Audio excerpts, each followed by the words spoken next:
ये वीडियो उन बहनों और बेटियों के लिए है जो पीसीओएस की वजह से बहुत सारे नफसियाती मसाइल का शिकार हैं, और ये वीडियो उन माओं के लिए भी है जो अपनी बेटियों के लिए बहुत ज़्यादा परेशान हैं और हस्पतालों के चक्कर काट काट के थक गई हैं। तो एक सर्वे के मुताबिक हर तीसरी लड़की पीसीओएस का शिकार है। तो जब तक हम इसकी रूट काज को नहीं जानेंगे तब तक इस मसले पे काबू पाना नामुमकिन है। इससे पहले हम एक वीडियो शेयर कर चुके हुए हैं जिसमें हमने आपको बताया था कि बीमारियों की दो टाइप्स होती हैं, एक इन्फेक्शियस डिजीज़ हैं और दूसरी लाइफस्टाइल डिजीज़ हैं। और जब हम पीसीओएस को देखते हैं तो ये लाइफस्टाइल की कैटेगरी में आती है। तो इसका मतलब ये है कि ये मर्ज़ जो है वो कहीं से लगा नहीं या ऊपर से नहीं आया, ये हमने खुद ही पैदा किया है और इसका इलाज भी हमने खुद ही करना है। तो इसका जो सलूशन है वो यही है कि हम अपने लाइफस्टाइल में बहुत बड़ा चेंज लेके आएँ, अपने लाइफस्टाइल को ओवरऑल चेंज करेंगे तो फिर हम इस पीसीओएस से मुकम्मल तौर पे निजात पा सकते हैं। पहले नंबर पे आपको ये पता होना चाहिए कि पीसीओएस होता क्या है। यूट्रस के अंदर या बाहर पानी की थैलियों के बन जाने को पीसीओएस कहते हैं। ये बिल्कुल हार्मलेस मर्ज़ है। इसका बॉडी के अंदर बनना या मौजूद होना किसी भी किस्म का कोई ख़तरा नहीं होता, तो इसके लिए बहुत ज़्यादा वरीड होने की ज़रूरत नहीं है। जो एहतियाती तदाबीर की ज़रूरत है वो ज़रूर करनी चाहिए। अब हम ये जानने की कोशिश करेंगे कि ये थैलियाँ बनती क्यों हैं। तो इसको आसान लफ्ज़ों में समझ लें कि बॉडी के अंदर से कुछ हार्मोन्स हैं जो डिस्टर्ब हो जाते हैं, उनको बैलेंस करने की ज़रूरत है। नंबर 1 ये है कि जो फ़ीमेल का हार्मोन है वो ईस्ट्रोजन है, उसकी मिकदार बॉडी में कम होनी शुरू हो जाती है।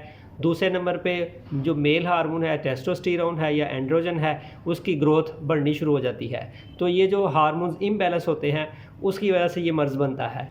तो टेस्टोस्टेरोन की ग्रोथ एक वजह ये बन जाती है। दूसरे नंबर पे जो आपका पैंक्रियास है या आपका लबलबा है वो इंसुलिन जो है वो स्पाइक करनी शुरू कर देता है। इसकी वजह से जो है पीसीओएस बनता है। मोटापा भी इसी वजह से बनता है। एक बात याद रखें कि बड़ी एज के लोगों को जब इंसुलिन स्पाइक होती है तो उनको शुगर का मसला बनता है, और जो छोटी एज की लड़कियां होती हैं अगर उनका इंसुलिन स्पाइक करे तो उनमें पीसीओएस का मसला बनता है। ये दोनों बड़े रिलेटेड इश्यूज़ हैं, इसलिए इनका ट्रीटमेंट भी बड़े तरीके से करना चाहिए।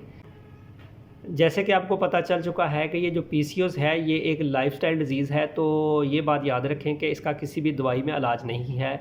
जब भी आपने इलाज करना है अपना खुद ही करना है। तो खुद ही इलाज के लिए आपको पूरा अपना लाइफस्टाइल जो है वो चेंज करना पड़ेगा, उसी में हमने आपकी हेल्प करनी है।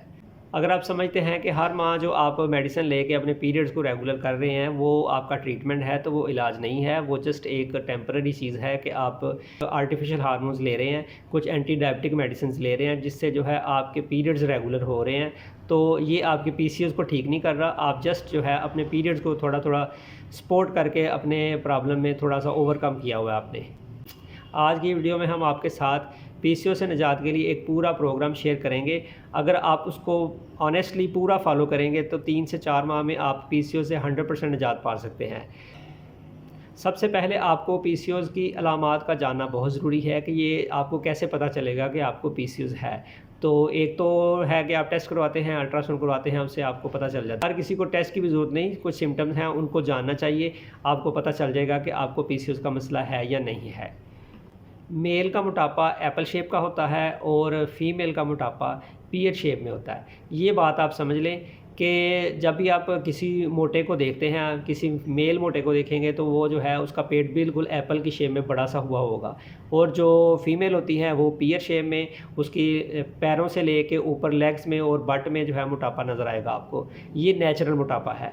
अगर आप देखेंगे किसी फीमेल का मोटापा मेल्स की तरह है, यानी कि जिस तरह अगर वो बैठी हुई है तो उसका जो पेट है वो एप्पल की शेप का आपको लग रहा है, तो वो है कि हो सकता है इसको पीसीओएस का मसला हो। नंबर 2, अगर आपकी टांगें बहुत पतली हैं, पेट बहुत बड़ा है, तो आप कह सकते हैं कि पीसीओएस का मसला हो सकता है। अगर आपके बॉडी पे अनवांटेड बाल बहुत ज़्यादा हो गए हैं, आपको फेशियल हेयर शुरू हो गए हैं, तो ये भी एक अलामत है कि पीसीओएस का मसला हो सकता है। उसके अलावा भूख की कमी, ये भी एक प्रॉब्लम है, ये पीसीओएस में होता है। और इसके पीरियड्स इर्रेगुलर हैं, उसमें सारी सिम्टम्स आ जाएंगी।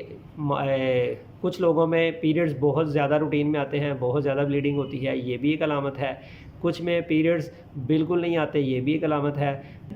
कुछ लोगों में पीरियड्स इर्रेगुलर होते हैं, तो ये सारी अलामत पीसीओएस की तरफ इशारा करती हैं। उसके अलावा सर के बाल थिन होने शुरू हो जाते हैं और गंजापन भी शुरू हो जाता है या बालों का गिरना शुरू हो जाता है, ये भी पीसीओएस की अलामत है। इसके अलावा बालों का गिरना, बालों का पतला होना, ये भी पीसीओएस की अलामत है। उसके अलावा आपके जो पसीना है उसकी स्मेल बहुत ज़्यादा होगी, बॉडी ऑर्डर बढ़ जाता है, आपके पसीने में बहुत तेज़ बदबू आती है, वो टेस्टोस्टेरोन लेवल्स के बढ़ने की लामत है।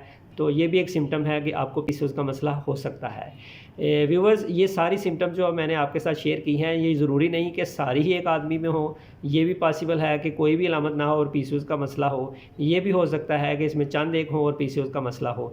इसलिए अगर आपको इनमें से कोई सिम्टम लगे तो आपको अल्ट्रासाउंड करवा के कंफर्म कर लेना चाहिए।